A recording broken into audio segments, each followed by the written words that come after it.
Welcome back, everybody. We are cooking in the kitchen, getting fired up for Harvest on the Harbor. That's right. Continuing our coverage that kicks off next week. One fan favorite is the Maine Lobster Chef of the Year competition, which is a week from Friday.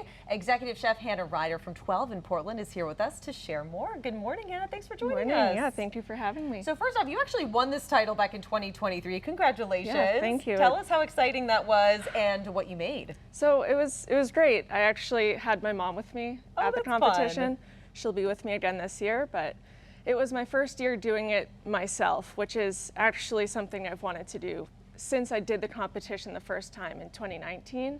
So getting to do it that year and then winning that year just solidified it for me. I really do love this competition. Who's the better chef, you or your mom? My mom. My mom. She would say me, but I know it's her. She taught me a lot. Oh, that's incredible. All right, so what do we have cooking up today? So this is actually a component of what I'm making in the competition. This is a savory bread pudding. It's different from a stuffing because there's cream and eggs.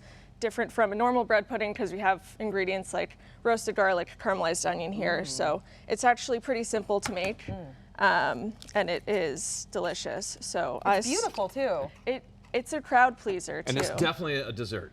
It's definitely a dinner side. I would make it for Thanksgiving, and people would leave that Thanksgiving definitely remembering it. I know when we think of pudding, we kind of think of a little different texture-wise too, but a bread pudding. Yeah, but life's short, eat dessert first anyway, right? Exactly.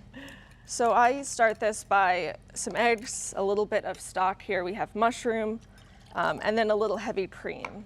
So this is kind of the base of it. And then we have leftover bread. Honestly, the more stale it is, the better.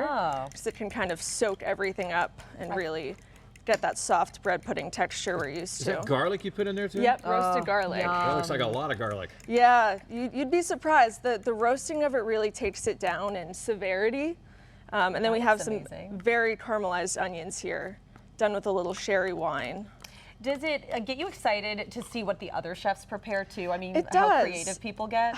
That and just getting to see the community of chefs in Maine is always super fun for us. Yeah. Because we're kind of locked in our own restaurants. Right. So getting us all out in the same room, it's not only fun for everyone that gets to eat all the food, but it's fun for us chefs who don't get to see each other that often. Yeah, for the competition, have you ever had somebody else show up and go, "Oh man, you're making bread pudding too?"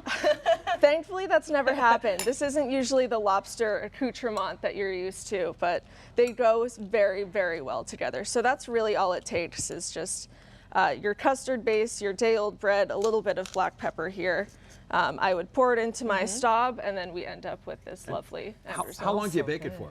I bake this at around 350 for like 35 to 40 minutes. Wow. You really want that egg to set, so it'll be nice and it won't jiggle, but it will be nice and soft in the center. It smells so good. I can't tell if I'm smelling the garlic or the onions or maybe both. Right, yeah, everything kind of has its own little scent there, but the onions themselves are really powerful in this. And it all works so well together. Really nice. I like that. And so the breadcrumbs almost look like tofu here, and they end up like this. Which is incredible, right. the transformation from here to this. How it bakes up, yeah very nice. And tell us more about 12. You've been there since they opened, but recently got promoted to executive chef. Congratulations. Thank you very much. Yeah, 12 is, it's been an incredible journey. I mean, I was one of the first people on the team, so seeing it go from thinking about what a restaurant might be in an office setting to really on the ground, ordering, all the equipment and figuring out where things go, and then doing the menu design from a book. It's cool to see, thinking about that time and then looking out into a restaurant filled with people. We get to interact with the guests because that chef's counter there. So it's fun to see how everyone's responding, how everyone appreciates the experience. And as a chef, I don't take that for granted because we're not locked in the back room anymore. So we really get to see, how the guest takes it in. You guys have been open right around 3 years or so. How has the growth of that restaurant gone since you guys opened up? I think we've definitely solidified ourselves in the Portland food scene, which is, an honor because we all know how great the Portland food scene is on a global scale. I mean, national, definitely. We're not just a small town anymore. It's not just up to the big cities to define the industry. I think we definitely have a stage here. So it's cool to see us solidify ourselves in that. Yeah, I was just going to do what you're doing, Jeff, right now, so we can try to get an overhead Absolutely, shot yeah. of the beautiful bread pudding. What are some other items and dishes on the menu that you think people will be excited about? So we always have our lobster roll, which is a classic, and it makes so much sense that it will never leave the menu. It's Maine lobster sandwiched in a croissant made by Georgia-Macon with really lovely flour coming from Maine grains out of Skowhegan. But that's kind of what we center, our menu at 12 round is what we can get locally, what we can support our small producers and purveyors. So I'm really excited about any fish that happens on the menu because it is like local fish that is coming from the waters in Maine. We have a lovely bluefin tuna on. Unfortunately, that season is about to end, but I do love that dish. It highlights truly what Maine has to offer.